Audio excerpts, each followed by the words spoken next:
আমার চ্যানেলে এখন 17,000-এর বেশি সাবস্ক্রাইবার, প্রায় 5 লক্ষ ভিউ। কিন্তু এর মানে কি আমি ইউটিউব থেকে মাসে লাখ টাকা আয় করি? সত্যিটা অনেক আলাদা। শুরুতেই একটা কথা বলে রাখি, এই ভিডিও কোনো ফাইন্যান্সিয়াল ট্যাক্স বা ইনভেস্টমেন্ট অ্যাডভাইস নয়। আমি শুধু আমার নিজের চ্যানেলের অভিজ্ঞতা ও আয়ের আনুমানিক হিসাব শেয়ার করছি। তোমার আয় আলাদা হতে পারে। আজ কোনো ফিল্টার নেই, একদম খোলাখুলি বলবো 17,000 সাবস্ক্রাইবারে আসলে কত টাকা আসে।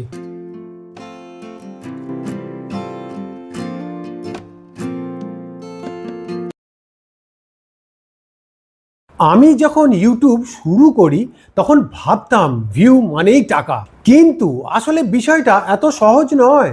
এখন আমার চ্যানেলে 17,000-এর বেশি সাবস্ক্রাইবার, মোট ভিউ প্রায় 5 লক্ষ, ভিডিও আপলোড করেছি প্রায় 250টি। তবে এখানে একটা গুরুত্বপূর্ণ কথা আছে, সাবস্ক্রাইবার বেশি হলেই আয় বেশি হয় না। ভিউ কোথা থেকে আসছে, কতগুলো ভিউ মনিটাইজ হচ্ছে, দর্শকের দেশ, ভিডিওর বিষয়, সবকিছু আয়ের উপর প্রভাব ফেলে। তাই এই ভিডিওর কোনো সংখ্যাকে গ্যারান্টি হিসেবে নিও না। এগুলো আমার চ্যানেলের নির্দিষ্ট সময়ের অভিজ্ঞতা। এবার দুটো টার্ম খুব সহজ করে বলি, সিপিএম আর আরপিএম। সিপিএম মানে হলো বিজ্ঞাপন দাতা প্রতি 1,000 অ্যাড ইমপ্রেশনসের জন্য কত টাকা দিচ্ছে। এটা ক্রিয়েটরের হাতে সরাসরি আসা টাকা নয়। আরপিএম হলো প্রতি 1,000 ভিউয়ে ক্রিয়েটর আনুমানিক কত রেভিনিউ পাচ্ছে। এখানে ইউটিউবের রেভিনিউ শেয়ার বাদ থাকার পাশাপাশি সব ভিউয়ের হিসাব ধরা হয়, কারণ সব ভিউতে বিজ্ঞাপন দেখানো হয় না। সাধারণ লং ফর্ম ওয়াচ পেজ অ্যাডের ক্ষেত্রে ক্রিয়েটার সাধারণত নেট অ্যাড রেভিনিউর অ্যাডের 55% পায় আর ইউটিউব রাখে 45%। তবে তোমার ব্যক্তিগত ট্যাক্স, ব্যাংক চার্জ বা অন্য ডিডাকশন আলাদা বিষয়।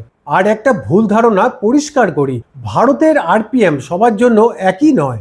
অডিয়েন্স কোন দেশ থেকে দেখছে, ভিডিওর কতটা লম্বা, বিষয়টা কি, বিজ্ঞাপনের সিজন কেমন, এসবের উপর আরপিএম বদলে যায়। তাই কেউ যদি বলে ভারতে আরপিএম সবসময় ঠিক 50 টাকা, সেটা বিশ্বাস করো না।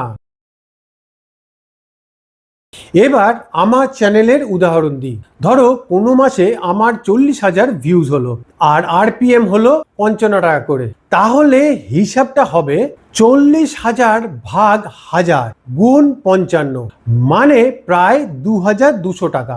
এটা একটি উদাহরণ ভিত্তিক হিসাব, এটি কোনো গ্যারেন্টিড ইনকাম নয়। কোনো মাসে আবার ভিউজ বেশি হলে আয় 3,000 টাকা বা 4,000 হতে পারে, আবার ভিউজ কম হলে 1,500-এর কাছাকাছিও নেমে যেতে পারে। তাই 17,000 সাবস্ক্রাইবার দেখে বাইরে থেকে যতটা বড় মনে হয়, বাস্তবে অ্যাডসেন্স ইনকাম অনেক সময় তার চেয়ে কমে যায়। এটাই বাস্তবতা। কিন্তু শুধু অ্যাডসেন্সই ইউটিউব ইনকামের একমাত্র রাস্তা নয়। অ্যাফিলিয়েট মার্কেটিং থেকে কিছু কমিশন আসতে পারে, তবে কোনো প্রোডাক্ট লিঙ্ক থেকে কমিশন পেলে সেটা দর্শকদের পরিষ্কারভাবে জানানো উচিত। যেমন, এই লিঙ্ক দিয়ে কিনলে আমি ছোট একটি কমিশন পেতে পারি, তোমার অতিরিক্ত কোনো খরচ হবে না। কখনো কনসালটেশন বা কোচিং থেকেও কিছু আয় হতে পারে, কিন্তু এটাকে ফাইন্যান্সিয়াল বা ইনভেস্টমেন্ট অ্যাডভাইস হিসেবে দেখানো যাবে না। কোনো রিটার্ন বা ইনকাম গ্যারেন্টি দেওয়া যাবে না। স্পন্সরশিপ থাকলে সেটাও স্পষ্টভাবে ডিসক্লোজ করতে হবে।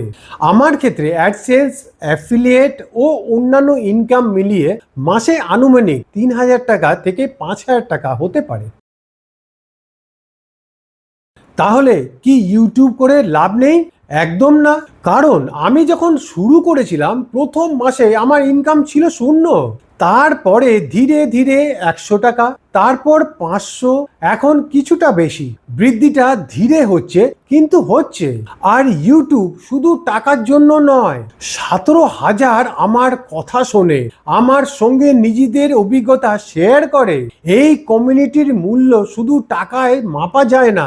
তবে একই সঙ্গে বাস্তব কথাটাও বলা দরকার, শুধু সাবস্ক্রাইবার কাউন্ট দেখে ইউটিউব থেকে বড় ইনকাম আশা করা ঠিক নয়। আগে অডিয়েন্স তৈরি করতে হয়, নিয়মিত ভালো কন্টেন্ট দিতে হয়, তারপর ইনকাম স্ট্রিম তৈরি হয়। ইউটিউব থেকে লাখ টাকা আয় করা কি সম্ভব? হ্যাঁ, সম্ভব। কিন্তু সেটা শুধু 17,000 সাবস্ক্রাইবার থাকার কারণে হয় না। প্রয়োজনে হতে পারে অনেক বেশি মান্থলি ভিউজ, ভালো অডিয়েন্স লোকেশন, প্রফিটেবল নিচ, স্পন্সরশিপ, অ্যাফিলিয়েট ইনকাম বা নিজের প্রোডাক্ট। কারো ক্ষেত্রে দ্রুত হয়, কারো ক্ষেত্রে অনেক বছর সময় লাগে। তাই অন্য কারো ইনকাম দেখে নিজের জার্নি বিচার করো না। নিজের ভিউজ, আরপিএম, অডিয়েন্স এবং অ্যাকচুয়াল এক্সপেন্সেস দেখে সিদ্ধান্ত নাও। তো এই ছিল আমার চ্যানেলের বাস্তব ইনকামের হিসাব। কোনো বাড়িয়ে বলা নেই, তবে মনে রেখো এটা আমার ব্যক্তিগত অভিজ্ঞতা। তোমার চ্যানেল, অডিয়েন্স ও ইনকাম আলাদা হতে পারে। তুমি কি ইউটিউব করো? করলে তোমার চ্যানেলে কত সাবস্ক্রাইবার আর আনুমানিক কত ইনকাম হয় কমেন্টে লিখো। আর যদি শুরু করতে চাও, কোন বিষয় নিয়ে শুরু করবে সেটাও জানাও। 50-এর পরে টাকা, ক্যারিয়ার আর জীবন নিয়ে আমার আরো অনেক ভিডিও আছে। পুরো ভিডিওতে আরো বিস্তারিত শেয়ার করেছি, মিস করো না। তোমার কি মনে হয় কমেন্টে লিখো।